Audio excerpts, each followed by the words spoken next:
আগামী বছর কঠোর হতে পারে ফ্রান্সের অভিবাসন আইন। অবৈধভাবে বসবাসকারীদের ধরপাকড়, বেকার ভাতা প্রদানের ক্ষেত্রে বিধিনিষেধ, গণপরিবহনের ভাড়া বৃদ্ধি সহ হতে পারে নানা নিয়মের পরিবর্তন। তবে অভিবাসন বিরোধী আইন প্রণয়ন হলে সেটির বিরুদ্ধে আন্দোলনের কথা জানিয়েছেন বিভিন্ন মানবাধিকার সংগঠনের নেতারা। প্যারিস থেকে আরও জানাচ্ছেন মোহাম্মদ লুৎফুর রহমান বাবু। ফ্রান্সে প্রতিবার নতুন বছরে বেশ কিছু পরিবর্তন আনা হয়। এবার অভিবাসন আইন সহ অনেক বিষয়ে পরিবর্তন আনা হতে পারে বলে জানিয়েছেন অভিবাসীদের নিয়ে কাজ করা সংগঠনের নেতারা। এর মধ্যে রয়েছে গণপরিবহনের ভাড়া বৃদ্ধি, বেকার ভাতা সহ অন্যান্য বিষয়ও।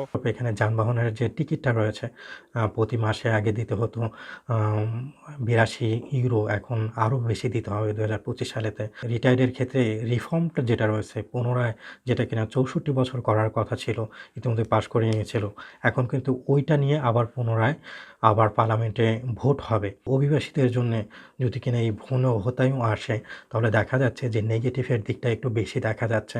অর্ধেক পাউডারে দ্বিগুণ উজ্জ্বলতা, নতুন রিন অ্যাডভান্সড অর্ধেক পাউডারে দ্বিগুণ উজ্জ্বলতা।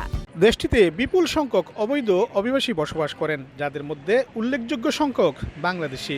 আর এই অভিবাসন প্রত্যাশীদের আগামী বছর থেকে অপরাধী হিসাবে গণ্য করা হতে পারে বলে শঙ্কা তৈরি হয়েছে। আমাদের ম্যাক্সিমামেরই কিন্তু কাগজ বলেন বা সম্পাপি, আমাদের ম্যাক্সিমামে আমাদের কাগজ নেই। সো হ্যাঁ, ওইটা আমাদের খুবই খারাপ একটা প্রভাব পড়বে আমাদের অভিবাসীদের জন্য। ফ্রান্সে অভিবাসীদের অধিকার নিয়ে কাজ করা সংগঠনের পাশাপাশি অনেক মানবাধিকার সংস্থাও রয়েছে। এতে অভিবাসন বিরোধী যে কোনো আইন প্রণয়ন হলেও শেষ পর্যন্ত তা বাস্তবায়ন করা সরকারের জন্য অনেক কঠিন হয়ে পড়ে। এবারও নতুন বছরে বিভিন্ন পরিবর্তনের যে গুঞ্জন উঠেছে, তা বাস্তবায়ন করা সরকারের জন্য কঠিন হবে বলে মত সংশ্লিষ্টদের। লুৎফুর রহমান বাবু, সময় সংবাদ, ফ্রান্স।